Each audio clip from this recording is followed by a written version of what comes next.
Hello, everybody. My name is Eric D. Johnson, also known as BrightShine. I live right here in the city of Memphis, in the state of Tennessee, in the county city. Today's day is early Sunday morning, June the 12th, 2016, time 5:16 a.m. First, say thank you to all my family, my support for your continued encouragement and support. I'm continuing to keep myself employed right here in the city of Memphis, in this tri-state area. I'm continuing to further my education at Monroe College Online, pursuing my associate degree, studying business administration, concentrating in marketing. On today's video, we're going to continue to talk about African traditional religion. African traditional religion is being taught.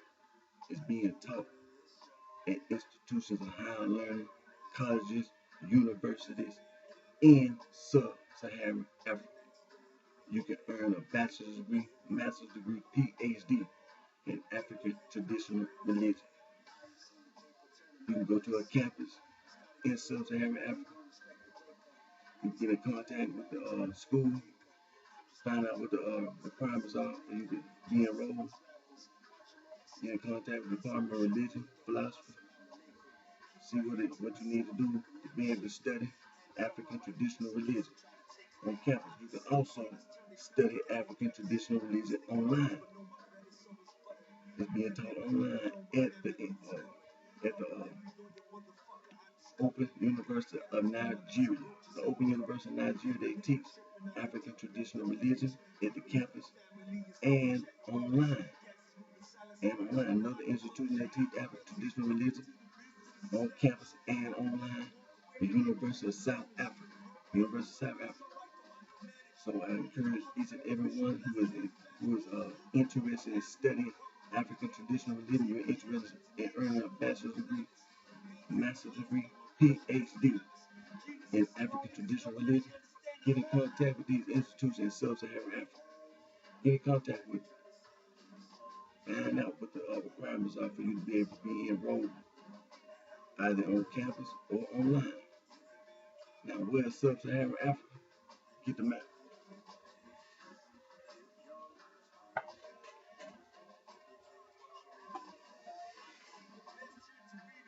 The music you hear in the background, that's African hip hop. African hip hop.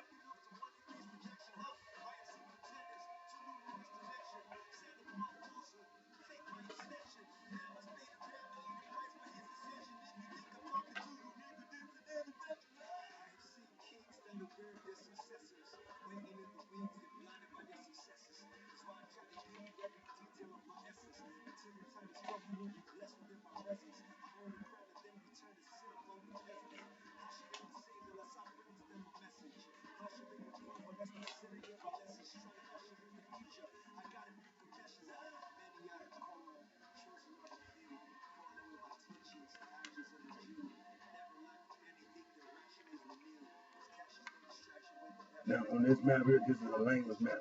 It shows you groups of people. The languages that are being spoken in Africa. This is North. This is what they call the Northern or Sub-Saharan Africa. Now, in the blue, that's the Afro-Asiatic. In blue, all that blue, that's the Afro-Asiatic. You see the yellow, that's the Nilo-Saharan.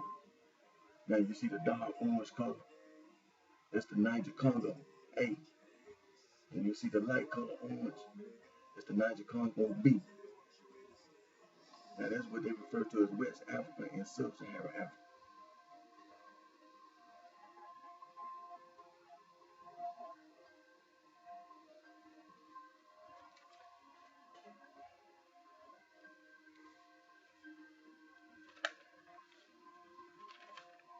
Now, this is the other part of the map. Now, you see the color code? It tells you that in the blue, that's the Afro-Asiatic. And when you see no blue in this part, it's very right there on the tip. And when you see no blue, you see the yellow, Nilo-Saharan. Nilo-Saharan. Now you see the dark orange, that's the Niger-Congo A. And then you see the light orange. The light orange, that's the Niger-Congo B. Then you see the green color, that's the Court people and the Sand people. When you see Court sand, Make sure you don't get them mixed up. Those are two groups of people, the Khoi people and the Sand people. And you see the purple color, that lavender color, that's the Austronesian over there on Madagascar. That's what you refer to as sub-Saharan Africa.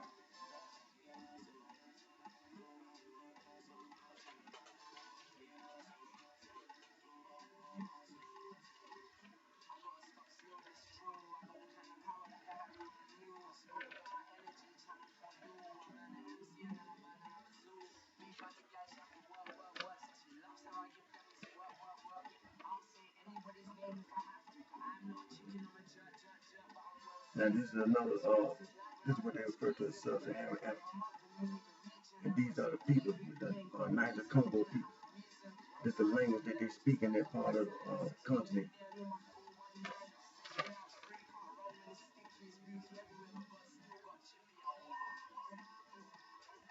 The Niger Congo, the primary branch, the Volta Congo, South Volta, Bantu, Bantoa beside Bantu, other East Benue Congo, and West Benue Congo.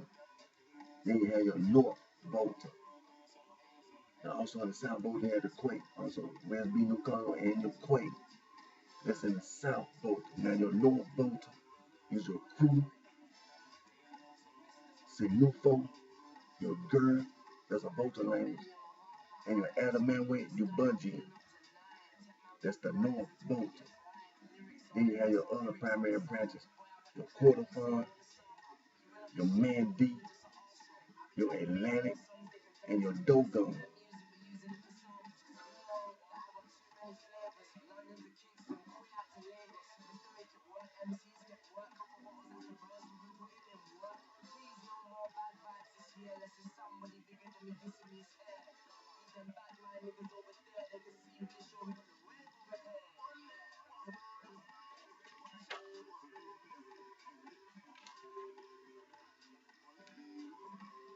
And this is a language map. It shows groups of people in sub-Saharan Africa. Niger Congo, this is the Niger Congo map. It tells you right there at the title. It tells you this is a Niger Congo language distribution.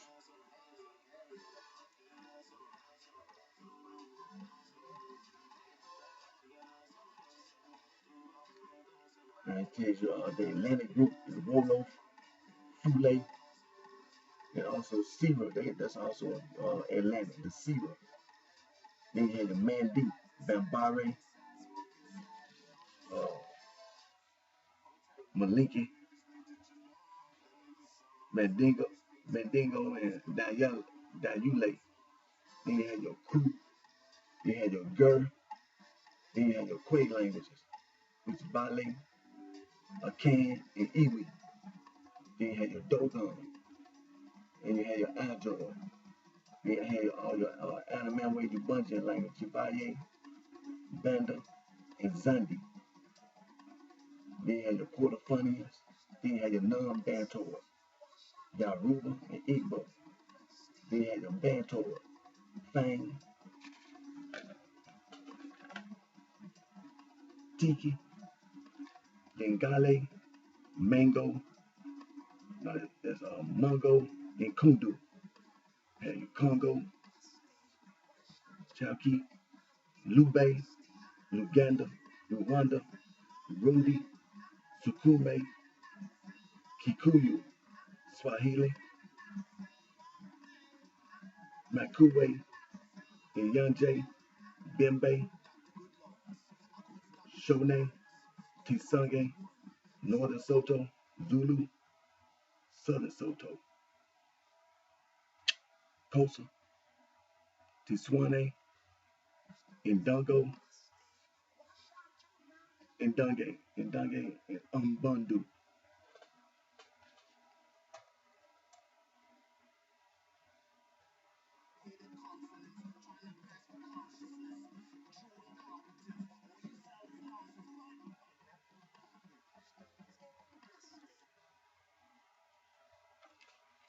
So we continue to talk about African traditional religion, and they teach African traditional religion in sub-Saharan Africa.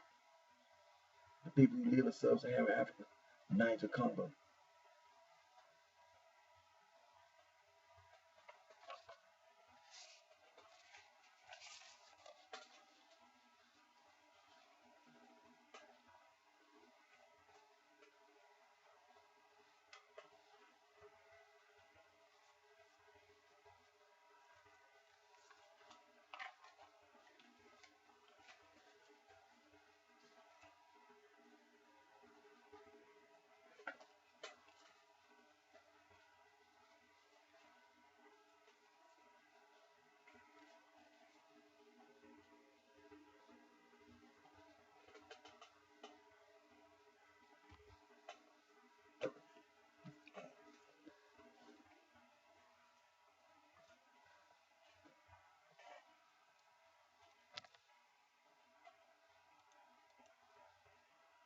We're going to go to ilanguages.org.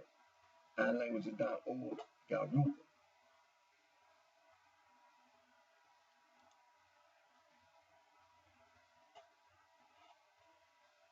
We're going to go to Yaruba phrases first.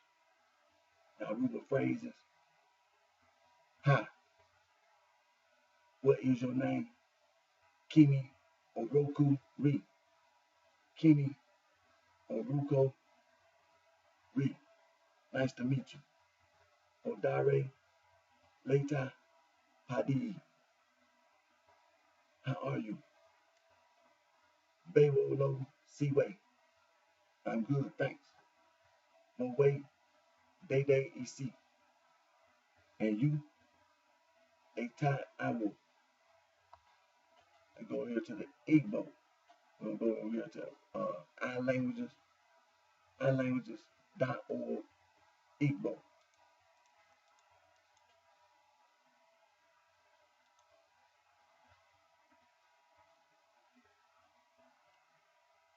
Say hi. In Igbo, Kidu. What is your name? Kidu Afega. Nice to meet you. Obata and you Uto Mete Onyadi Abu. How are you? Kidu Ke Amiri. I'm good, thanks. Ada M. And you? Fienwe Kewenu. Let's go back over to Yaru.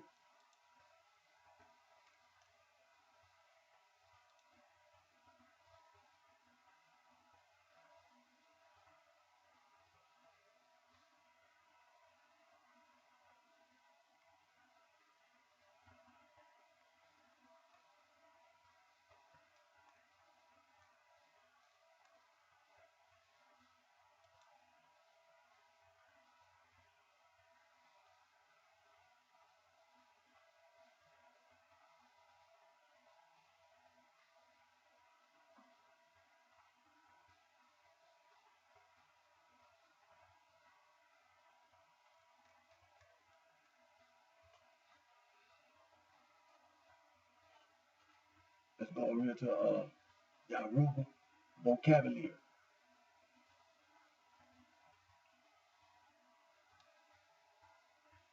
And we're going to go over here where it says the most popular languages in the world. Yaruba. And we're on Yaruba vocabulary. That's ilanguages.org. Yaruba. We're on Yaruba vocabulary. So scroll down where it says most popular languages in the world. English, Gisi, Spanish, Greek,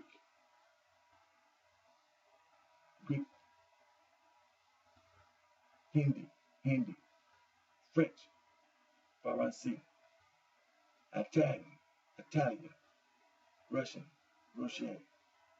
Chinese, Chinese, German, Portuguese, Potoka, Arabic, Leru, Bewe, Japanese, So let's go over to the Igbo vocabulary. Igbo.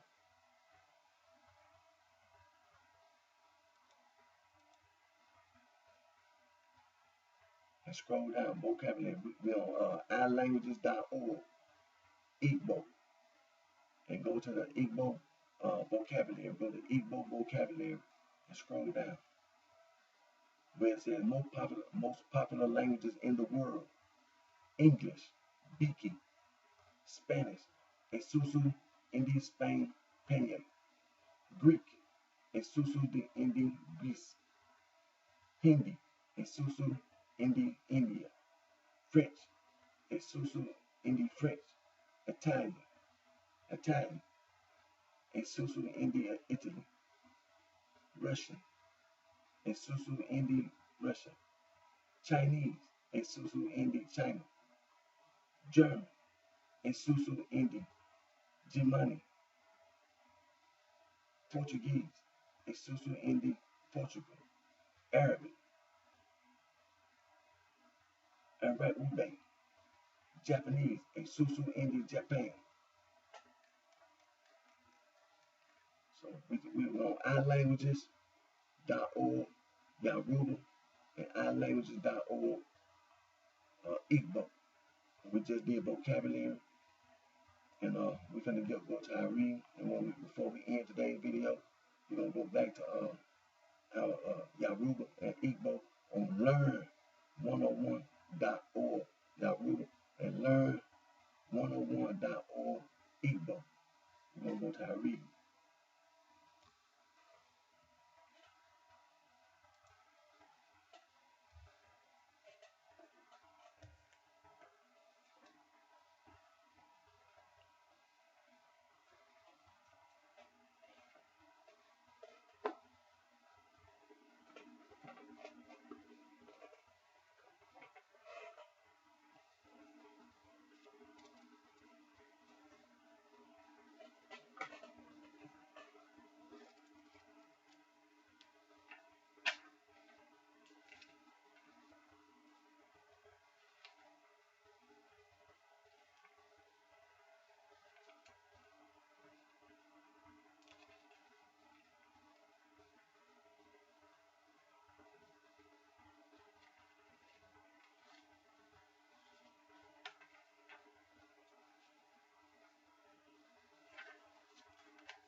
Okay, we're finna continue our reading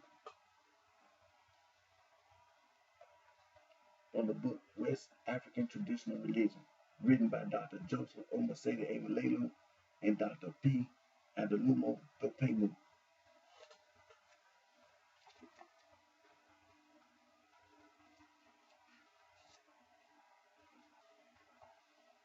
We're in chapter 5, the cults of God and the divinities. The cults of God and the divinities.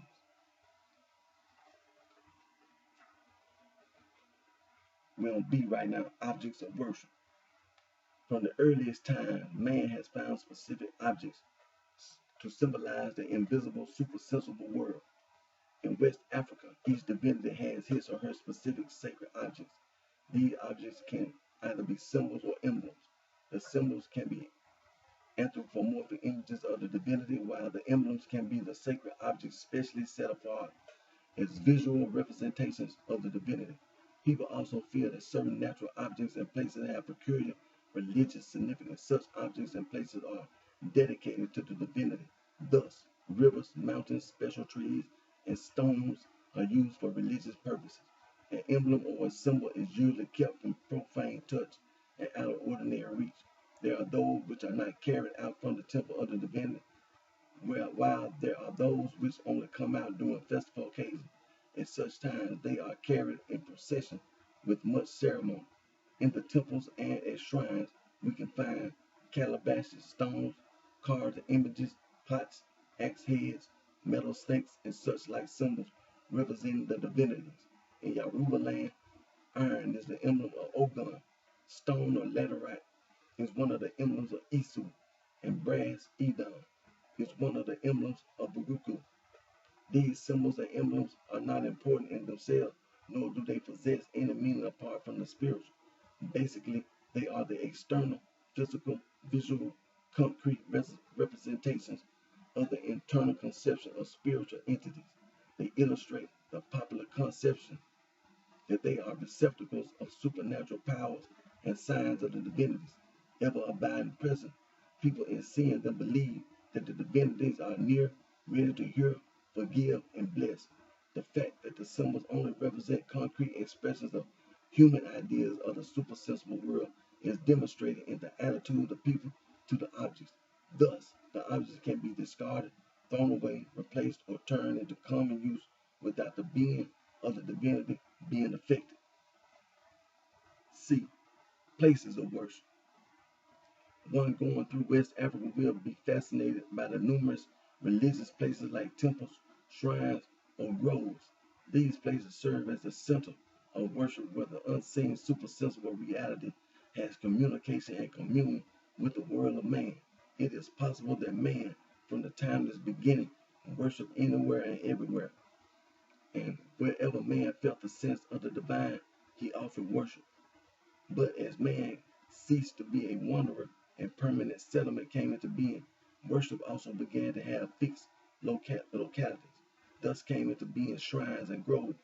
However, the emblems of the divinity must be kept out of profane gaze, and they must not be touched by ordinary persons. As these emblems increase, the need to keep them reverently in a place arose. Thus we have temples, which originally were not intended to be places of congregational worship, but places where emblems symbolizing the sacred were housed. But today, people congregate at the temple to offer worship to the ever-present, invisible reality.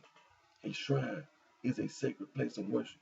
It may not be a building, but a place marked out with religious objects, and it is here that sacrifices are offered. Shrines are found everywhere throughout West Africa. We have private and family shrines, as well as public and communal shrines. Shrines can be situated in the house, in the compound, in the fields, at crossroads, at the marketplace, and in people's workshop. Every divinity or named spirit has a shrine dedicated to him or her. In fact, the graves of the ancestors are usually dedicated as shrines. A place does not just become a shrine, it must be dedicated by a priest or an expert.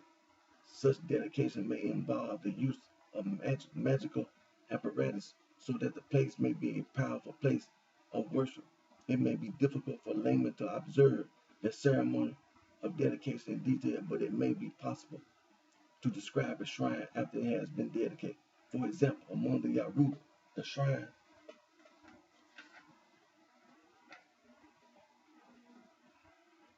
of Ogun, the god of iron, can either be located in the smithy for the blacksmith or in front of the house for hunters, warriors, or all those who make use of iron, or at the entrance to a grove of the guile of hunters. Iron is buried in the ground, and pieces of iron and other metals are placed at the foot of the iron stake. At times, a plant called a cocoa or paraboom may be planted and the iron buried at its foot. These are pots at the foot of the tree, and offerings are made there. Similarly, the riverine divinities have their shrine located at the bank of rivers, where they are associated with lakes, lagoons, or waters. They have their shrines at such places, but this does not preclude the devotees from having the shrines again in their homes for daily prayer. At the shrines of these riverine divinities, we find pebbles and gravels collected from the riverbank or beds, and these become their sacred emblems. The shrine of a divinity can also be in a grove. A grove is usually a small clearing in the forest or bush. It is usually divided into two or more compartments with an open space for laymen and uninitiated. Only high-ranking members of a cult can get into the last section of a grove, but the initiated can be admitted into any of the other sections. The shrine is usually at the innermost secret sections. The emblems are also there, and secret rites are performed there. In the old days, human beings were offered as sacrifice in such groves. The shrines can also be in the temple. The original temples were usually of simple design. They were built of mud with thatched roof, but today they are roofed with corrugated iron sheets and beautifully decorated. Some temples are small, built with the purpose of housing the emblems of the divinity and possibly having room enough for the priest and two or three elders. In such places, when there is congregation worship, the people stay outside while the act of worship goes on inside a small building. In some places, we have large buildings set apart for religious worship. The building may have an enclosure.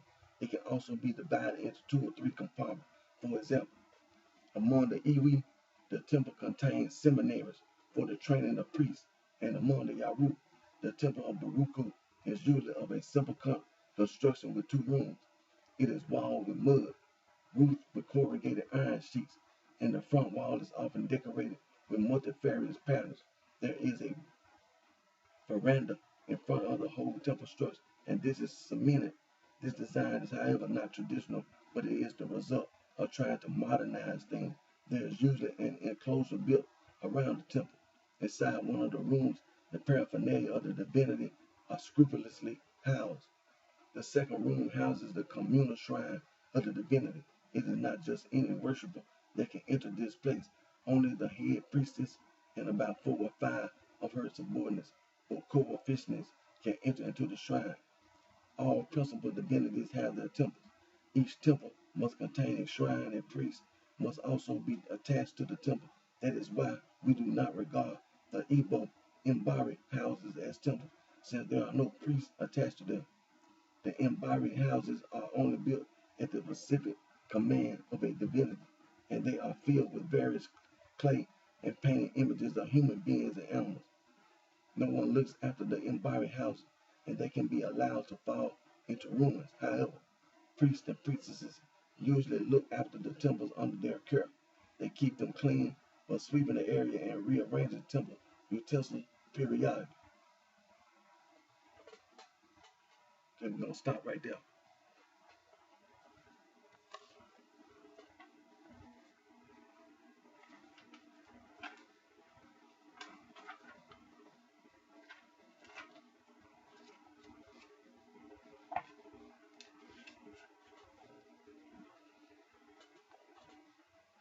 We just got to read West African Traditional Religion, written by Dr. Joseph Omasede Ebalelu and Dr. P. Adelumo Dopemu, West African Traditional Religion. We're reading from chapter 5, The Cults of God and the Divinity.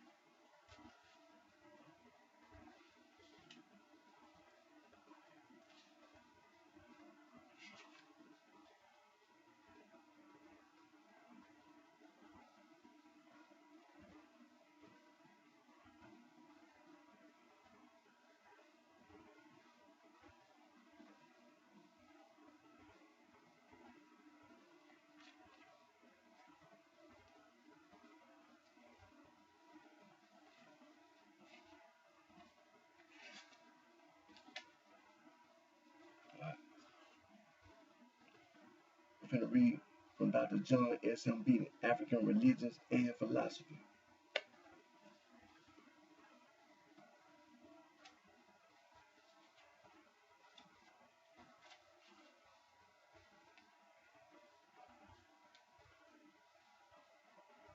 We're reading from chapter 2, the study of African religions and philosophy. And we're in the part with B, modern and current studies.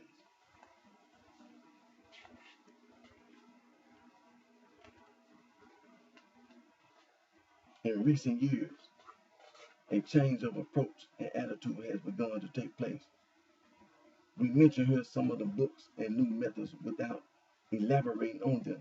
The first of these new approaches is represented by writers like Temple, John, and Taylor. In his book, Bantu Philosophy, French edition 1945, English 1959, P. Temples presents his understanding of Belube, religion and philosophy, starting from the attitude that primitive peoples have a concrete conception of being of the universe. He goes on to say that this ontology of theirs will give a special character and a local color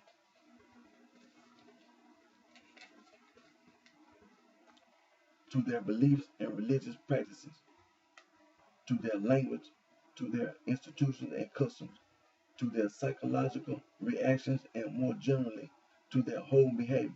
For Temples, the key concept to African religions and philosophy is what he calls the vital force. He isolates this as the essence of being. Force is being, and being is force. His philosophy of forces explains for him everything about African thinking and action. Whatever else is said about Temple's book, it opens the way for a sympathetic study of African religions and philosophy. His motive, and that of the few colonialists whom he addresses, is to civilize, educate, and raise the Bantu. The book is primarily Temple's personal interpretation of the Belube, and it is ambitious to call it Bantu philosophy, since it only deals with one people among whom he had worked for many years as a missionary.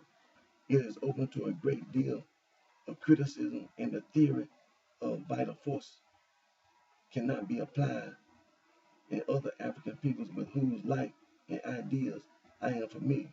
The main contribution of Temples is more in terms of sympathy and change of attitude than perhaps in the actual contents and theory of his book. In the same group is J. John's book, Montu, German edition 1958, English 1961, which deals primarily with what he calls Neo-African culture. He devotes one section to African philosophy, while others are on art, dance, history, and literature. It covers a great part of Africa, the basic material being collected through wide reading. In the religious, philosophical section, John adopts the categories of a Kagame from Rwanda and squeezes everything into one of four categories. Montu is the philosophical category, which includes God, spirits, the departed human beings, and certain trees. These constitute a force endowed with intelligence. Kintu includes all the forces which do not act on their own, but only under the command of Muntu, such as plants, animals, minerals, and the like.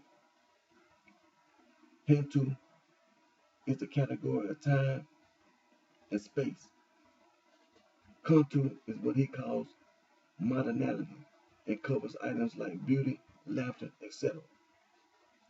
According to John's interpretation, all being, all essence, in whatever form it is conceived, can be subsumed under one of these categories. Nothing can be conceived outside them. He sticks to Temple's concept of force and tells us that man is a force. All things are forces. Place and time are forces. And the modernalities are forces. These items are supposed to be related in the purely linguistic stem into you, which occurs in all of the four words on which the categories are based. John supposes this into you to be the universal force, which, however, never occurs apart from its manifestations. Muntu, Kintu, Hantu, and Kuntu. Into you is being itself, and cosmic universal force. Into you is that force in which being and beings coalesce into you, expressing not the effect of these forces, but their being. But the forces act continually and are constantly effective. Accordingly, this mythical or imaginary into you would be revealed only if the whole universe came to a standstill. The main contribution of John's book is in pointing out the fact that Africa has something of philosophical value which deserves to be taken seriously and studied accordingly. In his enthusiasm about Africa, John may have overstated his case. He says, for instance, that Europe has nothing to compare with African philosophy, but he has argued his ideas with conviction and has put them across persuasively, whether one accepts or rejects them.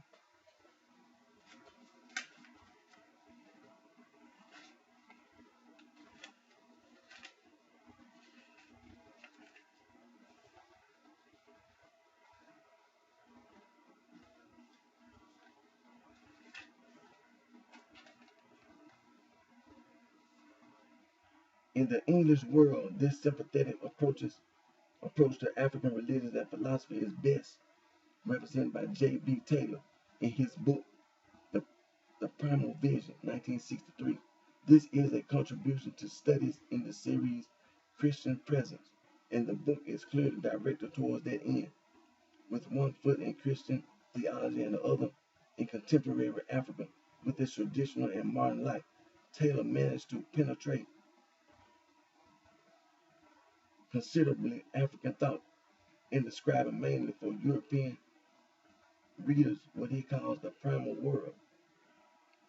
In this attempt, he is carried away by that world, becoming too sympathetic and insufficiently critical.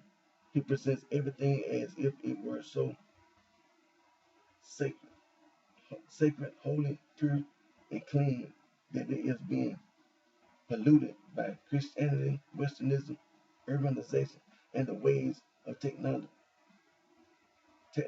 life. The book has a disturbingly sharp distinction between the we Europeans and the they Africans, seen against the background of what we can learn from them from the point of view of the Christian contact with African traditional world. That this is, however, the best study so far. It is stimulating and challenging, and its material, which is drawn from many parts of Africa, both through reading and personal experience, makes a representative survey of the whole continent. Now I'm gonna stop right there.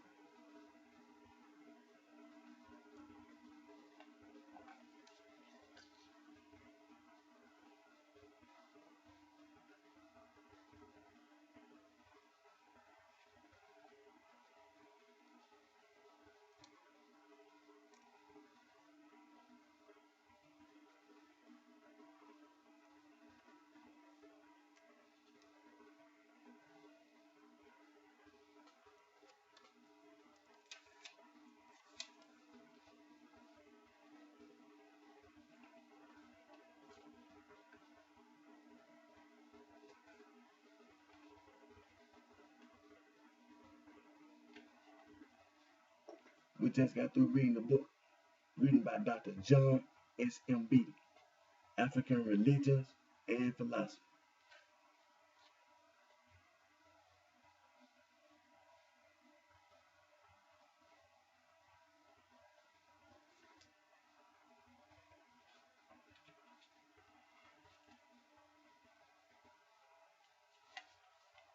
And we was reading from chapter 2, the study of African religion and philosophy.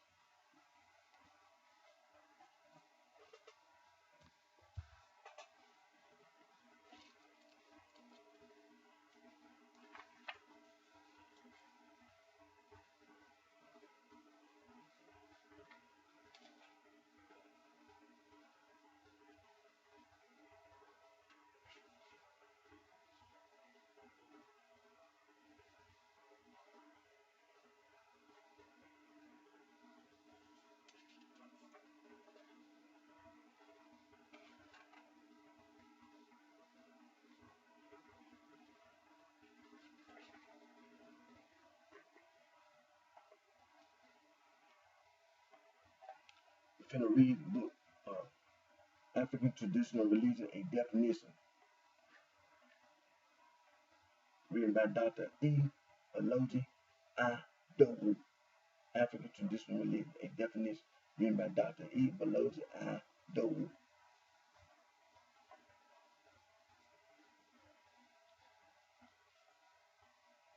We're reading chapter 3, the study of African traditional religion.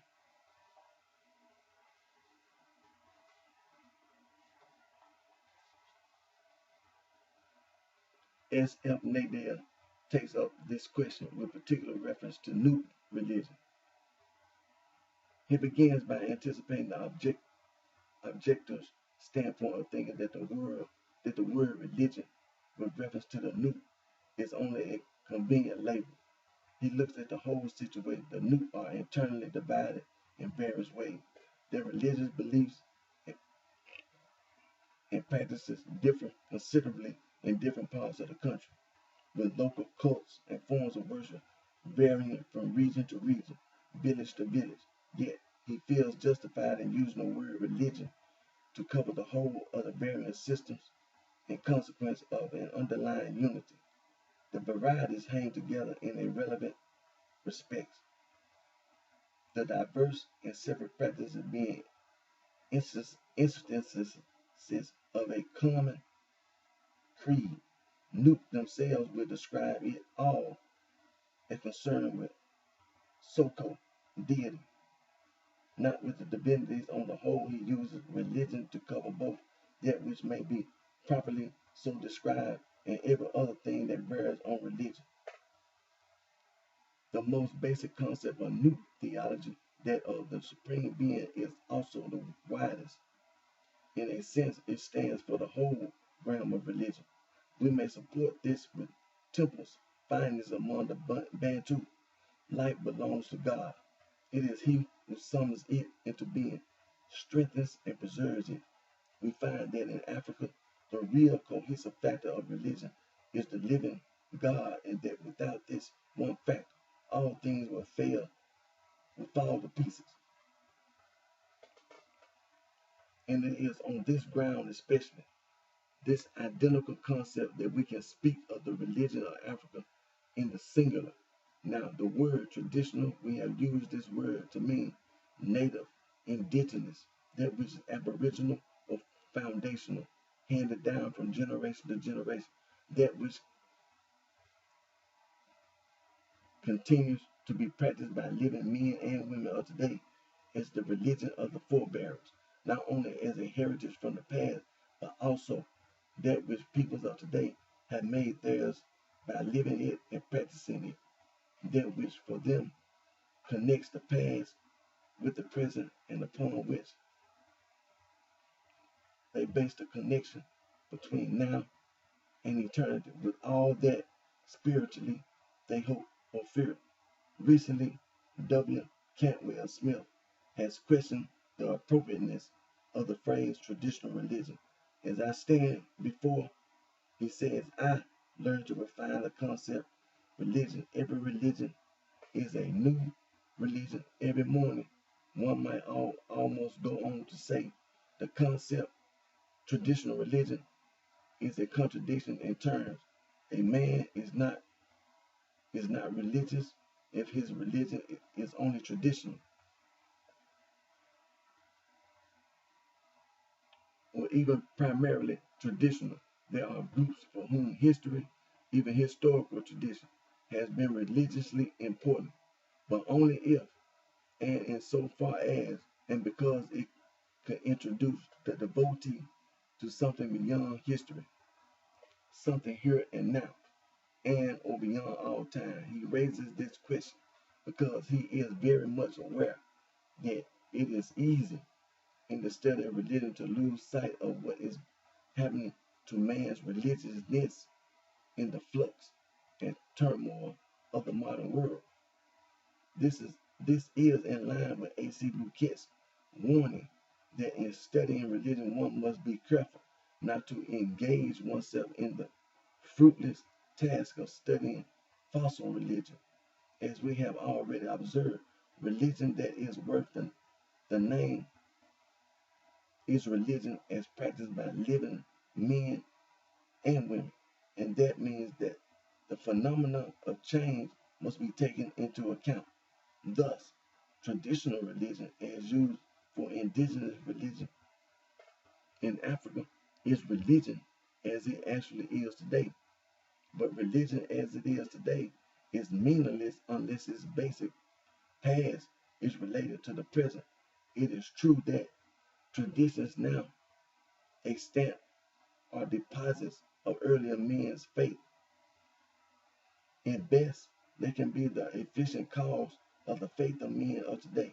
Yet, if there is one quality characteristic of one modern age, it is the possibility of dislocation between faith and inherited formulation. And an investigation concerned only with formulation will all too probably miss the heart of the matter.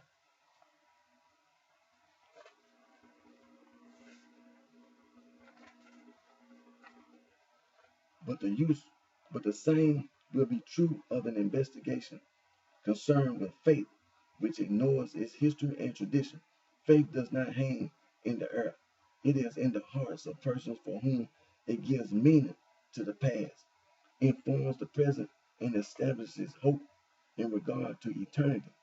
One fact of major importance is that to the majority of Africans today, in spite of all the effects of contacts from outside, the indigenous religion remains the real religion. We must admit, however, that the term African traditional religion is tentative. It is the result of a search for a comprehensive title, and it is useful only as long as all the safeguards enumerated above are heeded. Nevertheless, we have to add at once that African traditional religion, with reference to the whole of Africa as a subject of study, is an impossible proposition where detailed study and thoroughness are concerned. Some time ago, I began to write a book on God and West African belief. Before long, I began to run into difficulty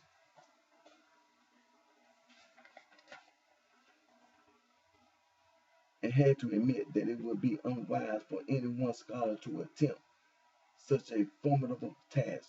Therefore, I limited my scope to God and Nigerian belief. But even here, I was faced with the predicament of at least 250 distinct languages and variations of cults and traditions in bewildering numbers. This is to say that any study of African traditional religion that is to be thorough and academically effective and profitable should be regional or one that covers only a limited area. The more limited the area covered, the more effective and honest the study will be. No honest scholar can be quite satisfied with a study done by proxy through research assistants scattered all over the field or by literary work, whereas there is no way of avoiding either of these methods where the area covered is large and the scholar himself does not understand more than one or two of the languages. As the study must go on until enough scholars are produced all over Africa to tackle the subject, each in his own language area. Any study done in such areas where the native tongue is not that of the scholar must be regarded as tentative. We're gonna stop right there.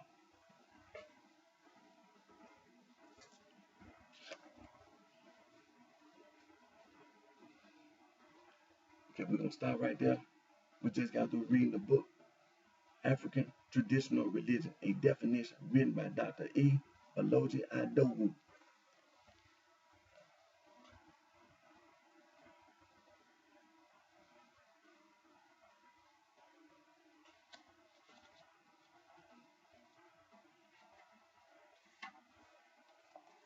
We just got to read chapter 3, the study of African traditional religion.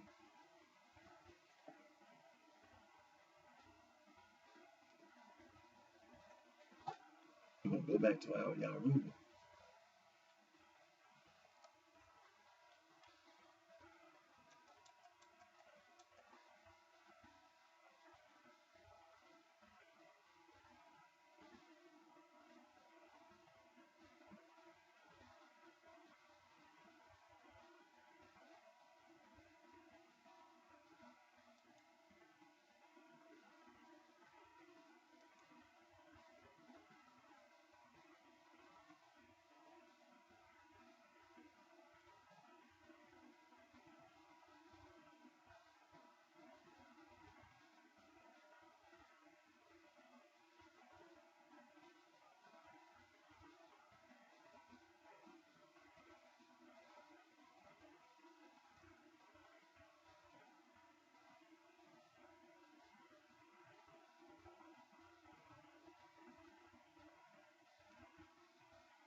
Okay, let me see here.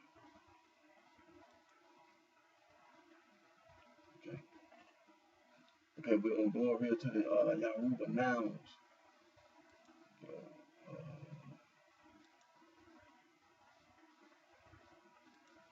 So we're going to go to learn101.org, Yaruba, learn101.org, Yaruba nouns. And we're going to be up here at the very top where it shows the fruits and vegetables. Okay, potatoes, enemo, tomatoes, tomata, onions, elubose, carrots, carrots, fruits, A1 iso, apples, apples, bananas, ogidi, oranges, orombo.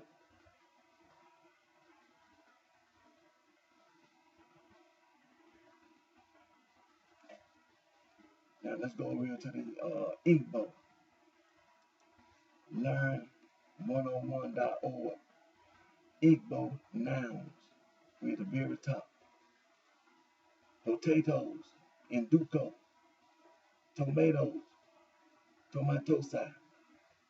Onions, elabese. Carrots, carrot. Fruits, ekwukwo.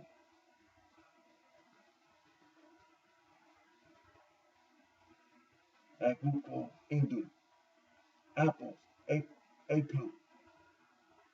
Bananas, unini. Oranges, olome.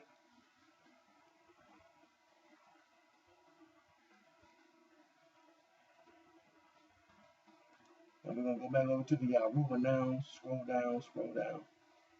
Where you see the little pictures yet. We still on now we're on Yaruba, learn101.org. Learn101.org, Yaruba. And we're on the nouns, Yaruba nouns. You see what you see bread, burida, milk, wayray, butter, bote, cheese, Ware Quesai, coffee, Kofi, sandwich, Onji Apenu, meat, Iran, chicken, Edayi, fish, EJ, breakfast, Onji Aro, lunch, Onji Osan, dinner, Onji Ali. Now let's go over to Igbo. Learn101.org, Igbo.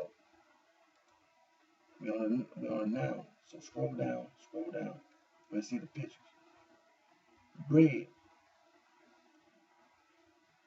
Echiche, milk, Ele Ifa, butter, Bote, cheese, coffee, Kofi, sandwich, meat, Anu, chicken, Okuku, fish, Ezu, breakfast, Enra, Ututu, lunch, Enra, Ifafi, Enra, Ifafi, dinner, Enra, Ebena. That was our Yaruba and our Igbo. We started out with the ilanguages.org, Yaruba, and ilanguages.org, Igbo.